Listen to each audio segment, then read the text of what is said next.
আবার বেরিয়ে পড়লাম বন্ধুরা। আজকে আরেকটা নতুন জায়গায় যাচ্ছি। আমি আছি, আপনাদের বৌদি আছেন, এবং অবশ্যই আপনাদের আন্টি বা কাকিমা বা মাসিমা যাই বলেন, সে আমার মা আছেন। তো আমরা একসাথে Soumen with mother with family একসাথে আমরা বেরাচ্ছি। চলুন আস্তে আস্তে আমরা এখন ট্রেনে উঠবো। ট্রেনে উঠে আপনাদের দেখাবো কীরকমভাবে গেলাম এবং কোথায় যাচ্ছি সেটাও আপনাদের দেখাবো। তো চলুন সেখানে যাওয়া যাক, গিয়ে তারপর কথা হচ্ছে, ঠিক আছে? দমদম স্টেশন থেকে হাসনাবাদ লোকালে করে এগিয়ে চললাম আমরা। আজকে আমাদের গন্তব্য ভারত বাংলাদেশ সীমান্তের সুন্দর পর্যটন স্থল টাকি। একটা কথা এখন বলে রাখি, এই ভিডিওতে আমি যতটা সম্ভব সম্পূর্ণভাবে টাকির ঘুরে বেড়াবার জায়গাগুলিকে এবং বিখ্যাত মিনি সুন্দরবন জায়গাটিকে সম্পূর্ণভাবে তুলে ধরেছি। তাই ভিডিওটি একটু বড় হবে, তাই বলবো সম্পূর্ণভাবে দেখুন এই ভিডিওটি।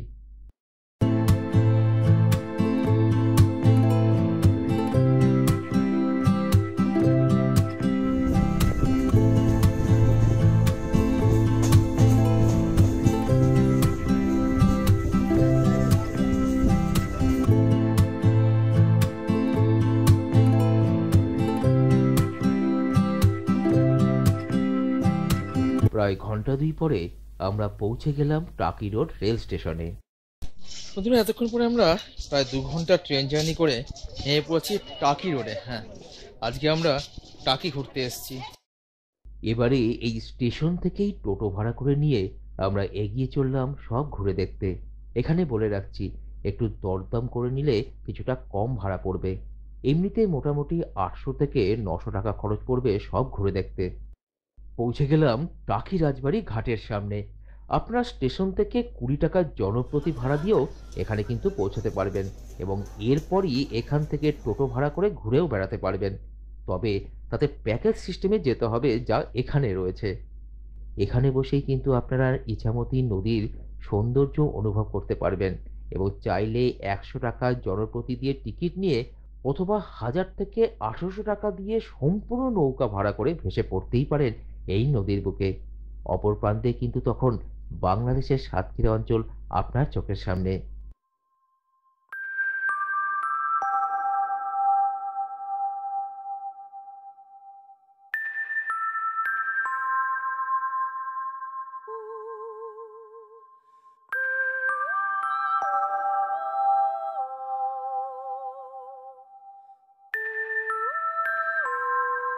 এখানে ঘুরতে এসে অসুবিধায় পড়লে নির্দ্বিধায় ট্যুরিস্ট হেল্প সেন্টারে পৌঁছে যেতে পারেন আপনারা, এবং এখানে কিন্তু বাথরুমের সুবন্দোবস্তও রয়েছে। এরপরে ইছামতি নদীর পাশ দিয়ে এগিয়ে চললাম আমরা এখানকার দর্শনীয় স্থানগুলিকে দর্শন করতে।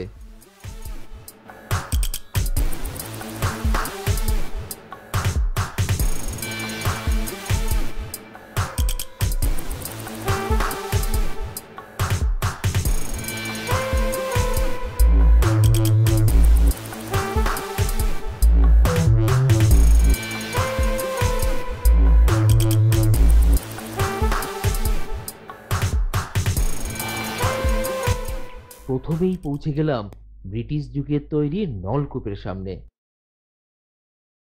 এইটাই সেই ব্রিটিশ যুগের তৈরি নলকূপ, যার সামনে এখন দাঁড়িয়ে আছি। এটাকে এখন সংস্কার করা হচ্ছে যাতে এটাকে রক্ষণাবেক্ষণ করা যায়। এর ভেতরে যেন ঢোকা যাবে না, এখন সব দিকে ঘিরে রেখেছে।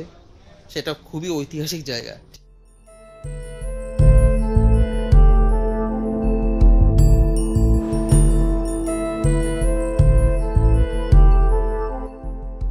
এরপরে পৌঁছে গেলাম কৌশিক গাঙ্গুলি পরিচালিত বিসর্জন সিনেমাটি যে বাড়িতে শুটিং হয়েছিল সেই বাড়িটির সামনে।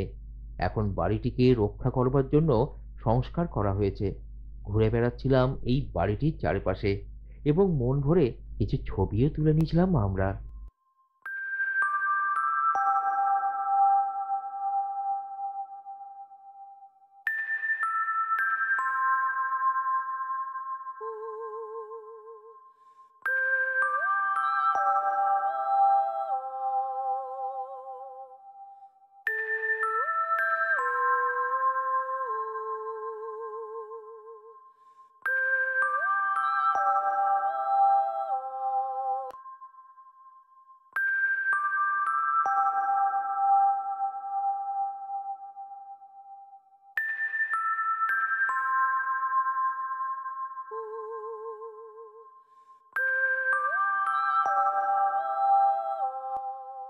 এবারে গ্রামের সুন্দর পথ দিয়ে আবারও এগিয়ে চললাম অন্য স্পটের উদ্দেশ্যে। ঢুকে পড়েছি মিনি সুন্দরবনের দিকে, মানে গোলপাতার জঙ্গল সেদিকে। এখানে আসতে গেলে আপনাকে আধার কার্ড বা ভোটার কার্ডটা আসলটা নিয়ে আসতে হবে, এবার সেটা বিএসএফ চেকপোস্ট আছে সেখানে জমা রাখতে হবে। এবার জমা রেখে যে নাম্বারটা বলবে সেই নাম্বারটা মনে রাখবেন, ফেরার পথে সেই নাম্বারটা বললে আপনাকে কার্ডটা দিয়ে দেবে। তারপরে এখানে এসে সেখান থেকে অল্প একটু হাঁটা, আপনারা হাঁটতেও পারেন, অথবা 10 টাকা করে গাড়ি করে সে গাড়ি করে নিয়ে যেতে পারেন। যদি একদম বয়স্ক কেউ থাকে, যদি হাঁটতে না পারে, তাদের গাড়ি করে নিয়ে যেতে পারেন। ঠিক আছে, তা আমরা ঠিক করলাম হেঁটেই যাবো, গিয়ে দেখা যাক। এবার এগিয়ে চলি, একটু হাঁটলে ক্ষতি কি আছে, চলো যাওয়া যাক। এখানে প্রবেশ মূল্য জনপ্রতি 10 টাকা করে। টিকিট কেটে সবাই এগিয়ে চললাম। প্রবেশের মুখেই কিছু দোকান দেখতে পাওয়া গিয়েছিল, যারা খাবার থেকে শুরু করে বিভিন্ন জিনিস এখানে বিক্রি করতে বসেছেন। এই জঙ্গলে ঘুরে বেড়াবার জন্য একটি সুন্দর ব্রিজ করা আছে। সেই ব্রিজের উপর দিয়েই দুই পাশের ম্যানগ্রোভ আর গোলপাতা গাছের জঙ্গলের মাঝখান দিয়ে এগিয়ে চললাম আমরা। দেখতে পাচ্ছেন এবার চলে এসেছি মিনি সুন্দরবন বা গোলপাতা জঙ্গলের। এর উপর দিয়ে আমরা আবার হেঁটে যাব। নিচে দেখতে পাচ্ছেন অসাধারণ সুন্দর জায়গা, এবং এখানে গাছগাছালির মাঝখান দিয়ে একটা সুন্দর ব্যাপার আছে। তবে হ্যাঁ, গরুর দেখা পেতে পারেন, ছাগলের দেখাতে পেতে পারেন, কিন্তু মিনি সুন্দরবন বলে বাঘের দেখা কিন্তু পাবেন না, এটা মনে রাখবেন। ঠিক আছে, বাকিটা দেখবেন, চলুন। এবারে এগিয়ে চললাম সামনের দিকে। দুই দিকে তখন বিভিন্ন গাছের জঙ্গল।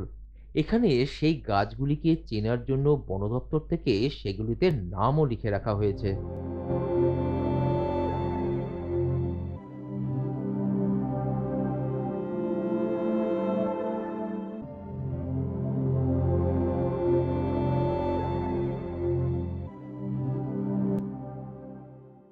এই যে আমার পেছনে দেখছেন, এটাই হচ্ছে গিয়ে গোলপাতা গাছ। আর এই গোলপাতা নাম অনুযায়ী এই জঙ্গলটার নাম দেওয়া হয়েছে গোলপাতা জঙ্গল। ঠিক আছে, এইখানে বিভিন্ন গাছে নাম লেখা আছে, আপনাদের যাতে চিনতে পারেন। তাই চলে আসুন, আপনাদের কোনো অসুবিধা হবে না। বাচ্চাদের নিয়েও আসুন, বাচ্চারা অনেক কিছু জানতে পারবে, শিখতে পারবে। ঠিক আছে, খুবই সুন্দর জায়গা, চলুন একটু ঘুরে নেওয়া যাক। এখানে ঘুরতে ঘুরতেই দেখতে পেলাম গোলপাতা গাছের ফল। একটাই কথা বলবো, টাকি ঘুরতে এসে এই মিনি সুন্দরবনে প্রবেশ করলে হাতে অত্যন্ত ঘন্টাখানেক সময় হাতে নিয়ে আসবেন, কারণ জায়গাটি অনেকটা বড় এবং ঘুরে দেখতে গেলে তাড়াহুড়ো করলে কিন্তু চলবে না। আমরাও এগিয়ে চললাম এই সুন্দর পরিবেশের মাঝখান দিয়ে।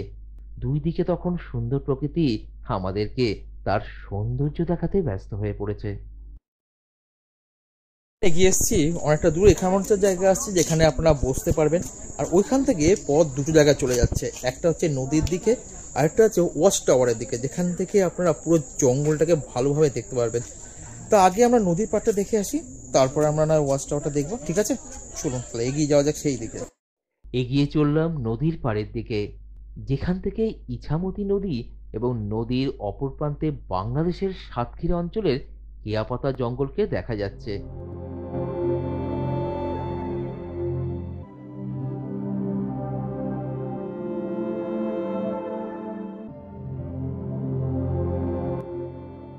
বন্ধুরা, যেটা বলছিলাম যে আগে আমরা রিভার সাইডের দিকে যাব। এই যে জায়গাটা দেখছেন, এই বসার জায়গা, আপনারা চাইলে এখানে বসে বিশ্রামও করতে পারেন বা আপনাদের সাথে আর খাবার খেয়ে নিতে পারেন। কিন্তু একটা কথা, নোংরা করবেন না। জায়গাটাকে অনেকে নোংরা ফেলছে, যেটা উচিত নয়। একটা প্রাকৃতিক সুন্দর জায়গা, যেটাকে কিন্তু রক্ষা করা আমার আপনার সকলের কিন্তু কর্তব্য। তো এই জায়গাটাকে আসুন, এরকমভাবে নোংরা করাটা একদমই ঠিক নয়। এটা করবে না, অনেকে করছে, হয়তো জ্ঞান নেই তাই করে ফেলছে, কিন্তু আপনি তো জ্ঞানী, আপনি করবেন না। ঠিক আছে, তা চলুন এবার আমরা গিয়ে রিভার সাইডটা ঘুরে আসি, পরে টাওয়ারের দিকে যাব। ঠিক আছে, চলুন এগিয়ে যাওয়া যাক। দুই পাশে সুন্দর জঙ্গল আর সামনে বিশাল ইছামতি নদী, আর ঠিক ওই পারেই বাংলাদেশ। একই সাথে দুই দেশের নৌকা ভেসে বেড়াচ্ছে এই নদীতে।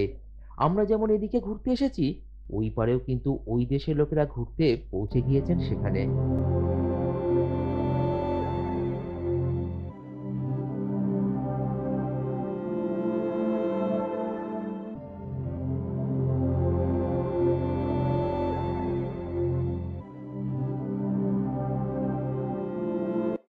বন্ধুরা, দাঁড়িয়ে আছি এই নদীর পাড়ে। ওই দিকটা দেখছেন, ওটা সাতক্ষীরার কেয়াপাতা জঙ্গল। আমরা যখন এখানে গোলপাতা জঙ্গলে ঘুরতে এসেছি, বাংলাদেশের লোকেরা কিন্তু এই কেয়াপাতা জঙ্গলে ঘুরতে এসছে।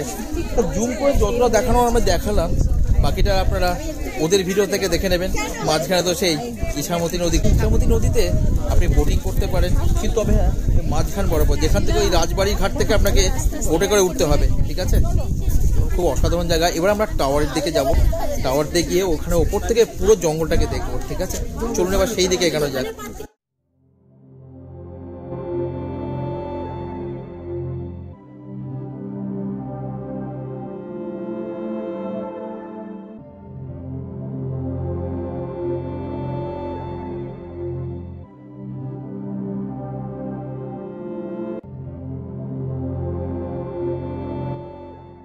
এবার যেটা বলছিলাম যে ওয়াচ টাওয়ার আছে এখানে, এই ওয়াচ টাওয়ারের ওপর থেকে পুরো জঙ্গলটা দেখা যায়। সেই ওয়াচ টাওয়ারের সামনে চলে এসেছি। এখানে একটা ক্যান্টিনও আছে, এখানে এই ক্যান্টিন থেকে আপনারা খাবারও খেয়ে নিতে পারবেন, ঠিক আছে। তো চলুন বাকি অংশটা আমরা সেখানে গিয়ে দেখে আসি। সিঁড়ি বেয়ে উপরে উঠতে থাকলাম আমরা। সুন্দরভাবে এটিকে তৈরি করা হয়েছে, তবে বয়স্ক লোকেদের একটু হয়তো কষ্ট হবে। চারিদিকের বিস্তীর্ণ জঙ্গল তখন আমাদের চোখের সামনে।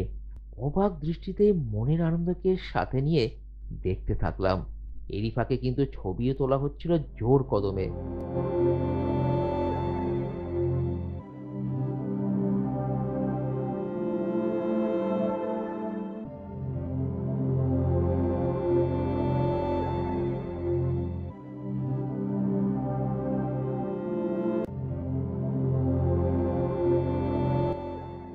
তো দেখলেন গোলপাতার জঙ্গল, মিনি সুন্দরবন, বেশ ভালো লাগলো। এবার আমরা অন্য স্পটগুলোর দিকে যাচ্ছি। টাকি ঘুরতে আসলে পরে আপনারা একটা হাতে সময় নিয়ে আসবেন বা খুব সকাল সকাল আসবেন, তাহলে অনেকগুলো স্পট আপনারা ভালো করে ঘুরতে পারবেন। কারণ এই জায়গাটার জন্য কিন্তু প্রায় ঘন্টাখানেক সময় লাগবে, এটা মাথায় রেখে তবে কিন্তু আপনারা আসবেন, ঠিক আছে। চলুন তাড়াতাড়ি গিয়ে বাকি স্পটগুলোকে আমরা দেখে নিই। আস্তে আস্তে সকালের সূর্যদেব দুপুরের দিকে অগ্রসর হচ্ছিলেন, আর সেই পড়ন্ত দুপুরের সময় আমরা এসে পৌঁছলাম এখানকার আরেকটি বিখ্যাত জায়গা, ভারতীয় সেনার প্রাক্তন সেনাপ্রধান জেনারেল শঙ্কর রায়চৌধুরীর বাড়ির সামনে।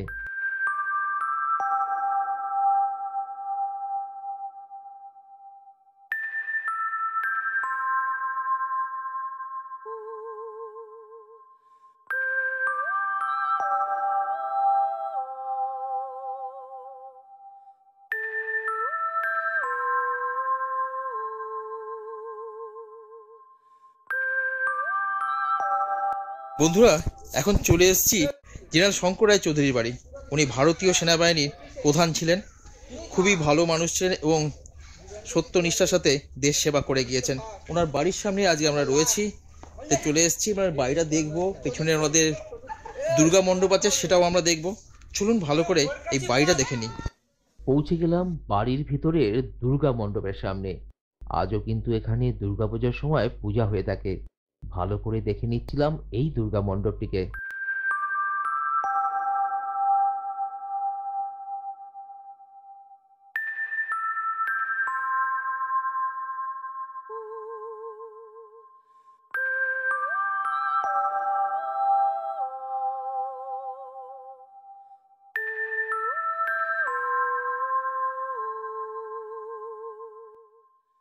বন্ধুরা, এখন আমরা রয়েছি সেই জেনারেল শঙ্কর রায় চৌধুরী বাড়ির যে দুর্গা মণ্ডপের সামনে।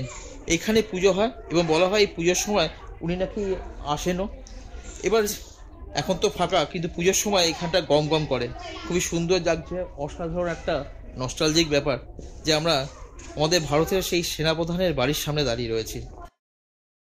আপনারা গয়নার বাক্স সিনেমাটি হয়তো অনেকেই দেখেছেন। সেই সিনেমার শুটিং এই বাড়িতেই হয়েছিল।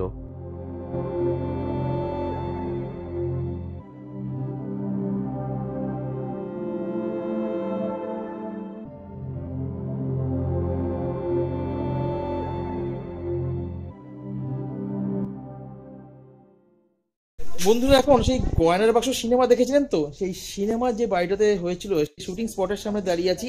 এই বাড়িতেই গয়নার বাক্স সিনেমার শুটিংটা হয়েছিল। এটা জেনারেল শঙ্কর রায় চৌধুরীর বাড়ির একটি অংশ, এখানেই সব শুটিংটা হয়েছে। এইখানে আসলে পরে আপনারা এই বাড়িটা কিন্তু অবশ্যই দেখে যাবেন।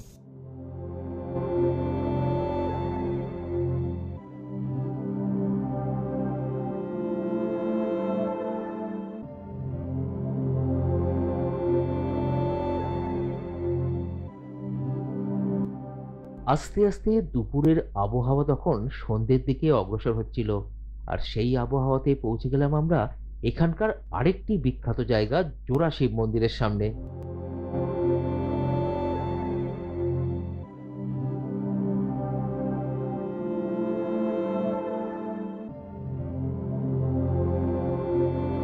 একটি বিশাল জলাশয়ের সামনে এই জোড়া শিব মন্দিরটি অবস্থিত। দূর থেকে অসাধারণ লাগছিল জায়গাটিকে। কিছুক্ষণ পরে আমরা পৌঁছে গেলাম মন্দিরটিকে সামনে থেকে দেখবার জন্য, এবং তার চারিপাশের দৃশ্য দেখতে দেখতে পৌঁছে গেলাম একেবারে মন্দিরের সামনে।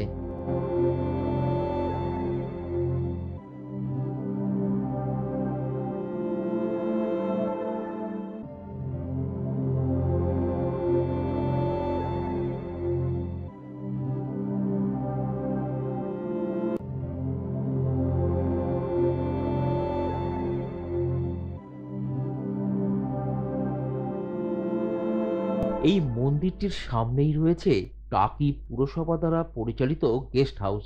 এখানে আপনারা এসে থাকতেও পারবেন, কথা বলে বা অনলাইন থেকেও এখানে ঘর বুক করতে পারবেন আপনারা।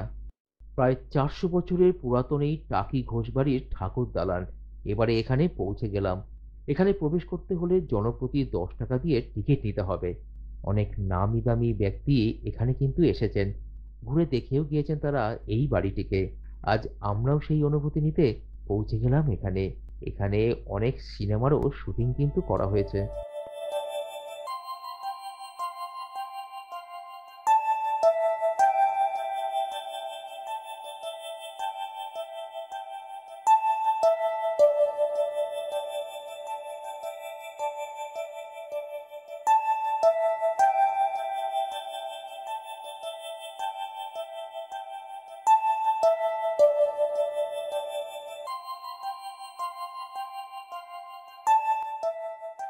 বন্ধুরা, এখন রয়েছি টাকির বিখ্যাত ঘোষবাড়ির দুর্গা মণ্ডপে। সেই এইখানে অনেক সিনেমার শুটিং হয়েছে। এখন যেটুকুনি বেঁচে রয়েছে সেটাই এখন দর্শনীয় স্থান। এখানে প্রবেশ করার জন্য 10 টাকা করে টিকিট লাগে জনপ্রতি, ঠিক আছে? এটা মনে রাখবেন। ইতিহাসের প্রতিটি ইট নাকি কথা বলে, সেই ইতিহাসকে দেখছিলাম। এই বাড়ির দেওয়ালগুলোই বেঁচে আছে আজ, ছাদের অংশ নষ্ট হয়ে গিয়েছে। এই বাড়ির মায়েরা পুজোর সময় সুড়ঙ্গ পথে নদীতে গিয়ে স্নান করে পুজোর জন্য জল নিয়ে আসতেন। আজ সেই সুড়ঙ্গ পথটি এখন বন্ধ করে দেওয়া হয়েছে। বাকি অংশ যা বেঁচে আছে এখানে তাই তুলে ধরলাম আপনাদের কাছে।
ইতিহাসের মধ্যে হারিয়ে যেতে যেতে দেখলাম সন্ধে নেমে এসেছে এই প্রকৃতির বুকে।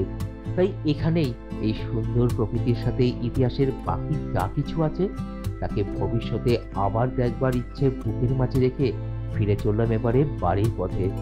আর এখানকার সন্ধ্যের প্রকৃতিকে কিছুটা তুলেও ধরলাম আপনাদের কাছে। আমি আবার খুব তাড়াতাড়ি ফিরে আসছি আপনাদের কাছে। আমাদের সাথে থাকুন, একই সাথে দেখতে থাকুন আপনাদেরই এই প্রিয় চ্যানেলটিকে। দিনের শেষে একটাই কথা বলার, ভালো থাকুন, সুস্থ থাকুন, সাথে আপনার পরিবেশকে পরিষ্কার রাখুন, সাথে নিজের মন যেটা বলছে সেটাই করুন, নিজের সাথে সবার মনে আনন্দ ছড়িয়ে দিন।